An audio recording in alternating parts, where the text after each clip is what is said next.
আসতে একটু দূরে একটা মসজিদ আছে, আমি ভালো করে ঘড়ি ধরে মিলিয়েছি, সেটা দিনে 5 বার নামাজ পড়ে মুসলমান। ভোর 5টায়, দুপুর 12টায়, বিকেল 3:30টায়, বিকেল 5টায়, সন্ধ্যে 7টায়।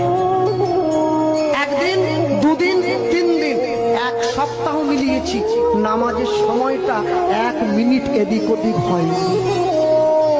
আপনাদের এই পুরো সবঙ্গে যদি বন্যা হয়ে যায়, তবু নামাজের সময়টা পরিবর্তন হবে না। ওটা ভোর 5টার নামাজটা 5টাতেই হবে।